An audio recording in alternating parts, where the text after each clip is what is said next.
Good evening, ladies and gentlemen. Ladies and gentlemen, ladies and gentlemen. You are now tuned into the cut. Cutting and scratching. Cut. Cut is correct. Each cut is totally arranged. While chillin' the cut.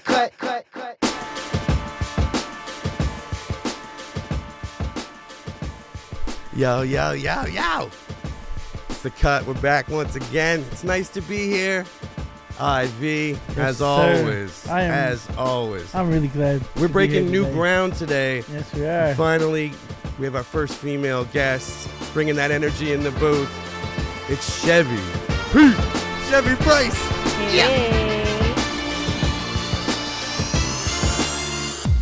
Shevy Price. Welcome to the cut. Thank you for having me. Thank you for coming through. It's pretty It's awesome. I like how cordially we did that beginning. Thank you very much for coming in. It's Shevy Price. I want to basically do the whole thing as a baseball. For people that, weren't here before, which is all of you, welcome. If you're just listening to this or watching this for the first time, go subscribe to this right now, please. It makes it better for all of us. We were talking about, baseball. Are you a fan of baseball? I do like baseball. Do you like baseball? Yeah. I'm surprised to hear that. I don't know. I like sports. Like sports in general. I do football. Tackle football is my favorite. See, I think that was the thing. I felt like maybe baseball just wasn't a sport you were that into. Yeah. I like throwing. Yeah? Yeah, I got a little. My arms. How's your spiral? Okay. How's your spiral? Pretty Is it good, tight? actually. Tight spiral? Pretty good. What's your team? I don't do that. You don't do that. Don't do that. Are we boycotting the NFL at all this year? Let's just jump into Colin Kaepernick. No. Not right away. Not right away. Let's slow down, guys. Slow Okay. down. I just wanted to get there real fast. Like that was my key, objective with you was to talk about Colin. You're trying to get me in trouble. Not at all. People that I think one thing about you that's really impressive to me is the longevity of already like a fairly lengthy career already, while still being condensed in a fairly short period of time. Like looking at your discography, they just keep coming every, on a very regular basis. Really? I You think feel so. that way? When I look at it on paper, they do. Yeah, Maybe it that's doesn't feel that way. That's what I wanted to ask you. So this is perfect. Is that something you're always thinking about? Is like a schedule, sort of like, or how do you build up the next album? I think it's more on Because it seems to be feels. okay. Talk to me about that. It seems to be very regular. Like it looks like blueprint. Like it's like, all right, I got to put one out in the next year. I got to put one out. It's more like I get winter blues, and then I'm like, I need to go write about this. and Really? then So a lot of stuff starts in the winter. It's downtime, right? No shows. Well, not as many shows. Right. Things like that. You know what I mean? Right. It's cold down here. And then you go with a dress on, and it's rain in one street, snow in the next, windy on the other. And then you're just like, man, just ruined my whole outfit. Good old maritime weather. Might as well just Right? stay home and write a hit. Yeah. Right. And then you have the whole like spring, summer, and then fall and stuff, and you get to live life and have fun, and then you get a lot of stuff to talk about. Fill up the memory banks. Yeah. I feel like me as an artist, like if I don't have life experiences to talk about, I feel like I just repeat myself, and it gets really stale. So, yeah. Is that one of the things that you've noticed in growth about the way you write from the beginning, starting with your first album to now? Is that you're aware of repeating things and it sort of bores you, or? I've caught myself doing it a little bit. Yeah. But I've always been one of the type of artist that likes the fact that people, my supporters, can see me grow. So like music is what feeling sounds like. That was from a very childish kind of immature stage, and then as I grew, then I got to have my project Repent, and then it kind of came full circle, and then people got to see where I was and then where I came. I want to talk about that project more specifically, like in a little bit. Okay. But let's do a little segment I like to call First Cuts. Chevy, can you help me with my stage presence? Like, I feel like you got good stage presence. Like, I'm trying not is to that make a good something laugh you've had at to you. work at? Go ahead and laugh at me. No. I mean, that's the key to this show. Segment I I just like to want to call talk Guest and do Laughs this, at Me. do this whole interview in different voices. Please do. I have a couple firsts for you. I want to ask you about some of the first times in your career. All right? Okay. Bring the mic up. And other things. Yeah, talk right into that mic. Okay, sorry. There we go. You can move it, though. You can move it. I just wanted to see you, that's all. Let me ask about. We're trying to work on it. We're trying to get IV. People watching, please leave a comment if you're not seeing enough of IV. I know. They can right? see me, man. No, they can't. What about the first time someone asked you for an autograph? Ooh. the first time I was in Saskatoon. Really? Set the stage for us here. I got to open up for Boo Block in Saskatoon, and somebody asked me for my autograph. And I was like, do I write it in cursive? Do I print it? What do I do? Do I just... Both. Both and the date. Yeah. I was like, oh. It's like FedEx. Yeah. I was like, I feel like I'm writing an essay, and I don't know, The how to quickest close scribble you can get. Just blah, blah, blah. There you go. There's Right? Is that your move? yeah. Okay. No, I got the same thing every time. I wish. See, my thing is what if it's not? What did you Is think it when you authentic? first heard it? Were you like, is this for me? Or like was it, what was the first feeling? I mean, that's wild to me. I thought it was cute. I really Nice. thought it was cute. I thought it was from a genuine place. Yeah. And I didn't want to let them down with how I wrote my name down on a piece of paper. Like, it was serious. Did they have the Sharpie? Um, Or the whatever? we found one. Oh, nice. We found one. Nice. Yeah. I like that detail, whether or not the artist has it or not. I feel like that'd be a good sponsorship. I didn't think Sharpie sponsorship. to ever have one. They'll At that never. time. They'll never sponsor. No? Yeah, no way. Why? Because you're gonna buy them anyways. That's Yeah. true. Tour managers buy them. Like, People buy them. label people buy Other them. people. Like, Yeah. that goes out on True. tours sometimes. Like with merch.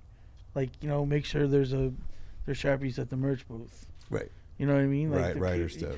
They're always you're gonna buy them anyway. Right. So why would they give them away? Very true. Still on firsts. Oh, okay. First cosign where you were like, hey, I kind of feeling this, what I'm doing. I think I got something. But somebody outside of you, gave you a like, hey, yes, I agree. You have talent. Or Do they have to say, like, the word cosign? no, hell no. It's probably this guy here. No. Really? That genuinely said, like, hey, I'm here. Let's do it. Believe in you. Yeah. Let's rock. And then you're still here. So I guess he meant it. What did you see when you first met, Chevy at that point? This would be very early in the career. She was tight. She had bars. Yeah.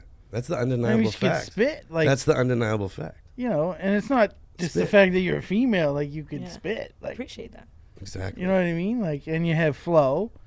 So, like, where I've seen him come, I've seen him go. You know what I mean? Yeah. But, like, when you got it, you got it. You know what I mean? And I could see Genuine that. article. Yeah, you Yeah, could see that yeah. from the jump.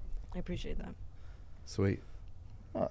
Well, that was a nice little moment. That was Credit where- unexpected. Credit I where it's wasn't due. sure. No, Credit where it's seriously. due, Like, you know what I mean, there. Obviously, I started really young. Yeah. How for people that don't know, how old were you when you And that started? was also another factor where What? she was so young. Yeah. You know what I mean? Like, you were 18, No, Like I was younger than that. younger than that. It was around 15, 16. Yeah, see, That's where I would. But If I was but writing when I this. first started, my though, mind's blown. My mind's blown. when I first started, I was 13. Excuse me. But I performed at the ANSMA Awards at the casino. Was that your first performance? Very first performance. So that was one of my questions. Sorry. No, that's perfect. First performance. What was your name then? Were you going to Chevy Price? I went by the name of Sweets. Sweets. I Spelled know. like normally or with I a put Z? the Z at the Yeah. end. I tried knew to be you did. cool. I would still do I it think I today. remember that. I'd stretch it out Yeah. too in the signature. See, I didn't even Something think like about that. I wasn't even, I wasn't. But you're like grown into my own. 13 and doing Yeah, casino. we performed one song. We Yeah. were nominated for Up and Coming. Who's we? Yeah. Me and Bernice, another young lady that I used to What'd write she music go with. by? I don't know currently. Baby Be- Ice was what she went by before. Beanies. Baby Ice. Baby Ice. But we were nominated for Up and Coming. We did the show. There was a lot of people there. It was great. Then there was some things that went on. There was people that supported me, like Nix, Matt. He held me down Shout for a out. very, very long time. But it was actually having somebody that had an immense amount of experience for me come in and say, like, regardless of what the situation is, like, we're going to grow and we're going to figure it out. That wasn't until him. I did have people that try to, like, label me and, like, put their stamp on me, but that didn't really feel like a cosign for me because it was more of, hey, like, you rock with us, but we're going to put you aside until maybe you figure it out yourself. Right. So Right. it was a little bit different. I was really young, too, so. Wow. It's very early in the rap game. In any I wish in I any would have met you performance game. when I was starting the Ivy League, though. That would have been weird, but No, cool. it would have been perfect. You would, we I were think we you were would- making a lot of music back then. Like, Yeah. and it would have just been like the perfect meld Mix. of like, yo, we got a female rapper, but you would have added so much flavor to all the stuff we were working on. You know what I Right. mean? I think the weird thing though is like that's the thing. Like, yeah, I'm a female, but at the same time I was really young, and a lot of the people that I've rapped with or rap with are much older than me. Right. So shouts out to everybody that held me down even though I was a baby. But yeah. Yeah, and then at that age, like, sure, you're female, but you're also a child, like a kid. Yeah, right? It's it's You know weird. what I mean? Like, we're Like- rapping about, Yeah. this and that and the fifth, and then there's a little kid girl here. Yeah, yeah. I found like some people found that weird, but other people realized that I was kind of mature for my age, and they embraced that, and that's why I feel like I don't have to kind of like put myself in a box with what I say or what I do, kind of thing. I think your projects have shown that increasingly too. Like that box or that non-box is Yeah. like your recognition that it's not there and like you can do whatever. Like, Yeah. let's go right up to the most recent project here. Okay. Repent is quite the title for an album. Yes. For, I know. quite. I kind of got in trouble a little bit. Did you? A little bit. Talk to me about, like, to me that, I read that in a couple of ways, but it sounds like a decree. Like it's saying to people like, it's time for you to pay your honorifics. Yeah. Like you've done me wrong. You should repent. Or it's very religious in a way. And you do mention like you rhyme sin with it, I think, in there somewhere. It's in Yeah. the middle of that song, right? Like it feels like you sort of say people have done me wrong and it's time to like make right with me or burn in the fires of hell. That's the weird part about it is because like that is true. Am I wrong? That is true, but at the same time too Maybe though, not that. repent is also about me doing the same. So it's The other both side of ways, right? It's Mhm. kind of cool how for me that it kind of tells a story, and then at the end it actually talks. The closing song is me opening up about things that happened in the past to me that I don't really like talking about. Right. So it's kind of me facing my own imperfections as well, while telling other people like, hey, if I'm owning up to my shit, so do you. Right. And let's keep it moving, kind of thing. Or move out the way, one or the other. It's a very strong album. Like the voicing is strong, Appreciate and that. while you move through things that are not easy to talk about, or even things that I think are things that like society people like, oh, when you're talking about that, it's like weak or something. You do it with such a confidence that, I love that. And that, but you've always had a strong, as I think you noted right away, like strong confidence on the mic. Is that something you've had to think about? Because like sometimes I think the persona that we get on the mic is, I'm like, Chevy, listen to yourself. Like when you're not on the mic, because Right. you're so strong and present and confident. Like do you have to think about that? Flip a switch, or is it just when the mic's hot, then that comes out? I think it was a natural thing that I grew to this persona. Yeah. But rapping for me was like a lot more than just getting attention and putting records out. Like when I was a kid, I had a very, very, very heavy speech impediment. I also stuttered and things like that. So rapping actually helped me kind of own that and practice actually talking to people and talking to myself and making music and things like that. So there's kind of two sides to it. Wow.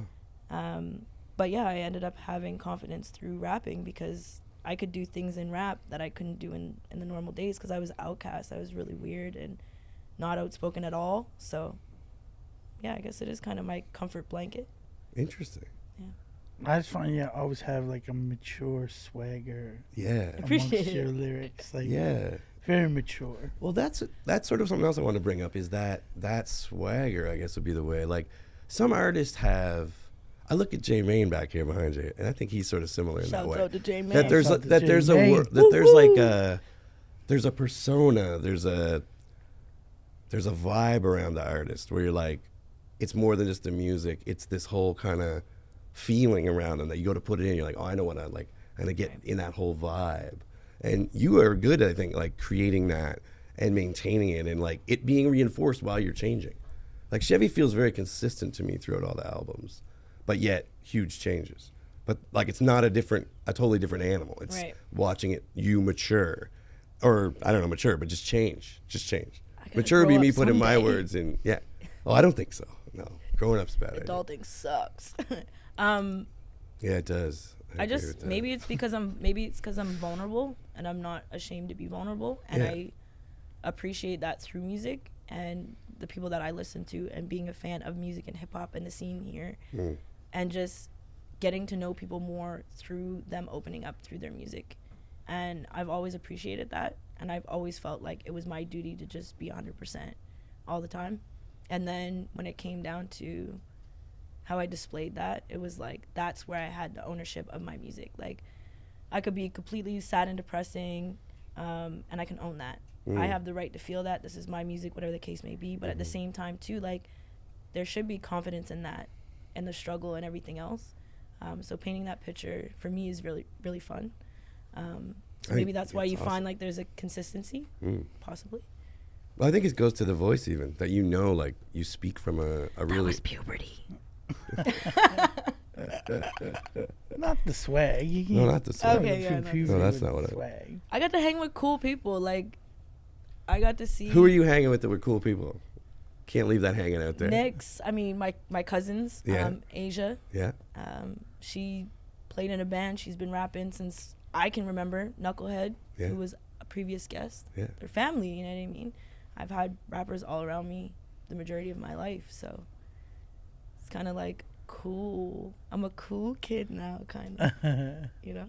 Following Of the all the- family footsteps. Of all the other kids that were around at the same time, were they also dabbling? Like in that family scenario you just drew there, are there other kids who are also trying, but they're not as good as you? And like, as the up and coming next generation of like cousins and whatnot, you're like, Yeah. were the older people like, fuck those other cousins? Like, No, were you the best in the family scenario like that? You know what I mean? Was that where you cut your teeth on it? No, I mean, I don't. I just picture you like stealing the Fisher Price mic from the other kid to be like, No, I wasn't. Yo, I wasn't that cool. Knucklehead, it was listen kind of up. more like a secret thing, you know, like the connections that I have with the people in my family that do make music. Like, you know, they've set me aside and they've had real conversations with me. They've told me the real. They give me the hard truth, tough love, as people will say. And it was always a one-on-one thing. So like my connection with one person is never the same with another, and I value that. But I was really secretive about all of it. Penning, writing poetry first. Nobody really knew about that. Then when I started making music, nobody really took me seriously. I mean, I wouldn't either. I sounded like Little Bow Wow on steroids, and it was kind of like. so you mean Little Bow Wow? Oh, come on, you made the bad joke here. But I mean, when you're a kid, and you can wake up one day and want to be a lawyer, and then the next day you want to be a doctor, right? So True. How I much- do that now. how much are you gonna put behind that? And Depends how I feel. and we live in a social media world now, so you can be whoever you want to be. But back in the day, it was kind of like, I don't know how serious you are. When you're serious, let me know. And I think that I had to show that and prove that. And that's why I appreciate the older generation in my family that does make music, because they made me earn it. Even to Right, this right, day, I right. still have to wake up and I still have to earn it. Like, nobody's going to just be like, oh, here, you can have this show, that show, and everything could be handed to you. It's not. It doesn't work out that way. No. So. Hey, thanks for watching. Please subscribe to the channel. This week's winner of an awesome prize pack from Mary Jane Sackville and Ascension's Barbershop is Shift from the 902. If you want to win awesome prizes like Shift, go subscribe to our channel and enter to win a box of papers from the Canadian Lumber Company. Subscribe right now. Peace.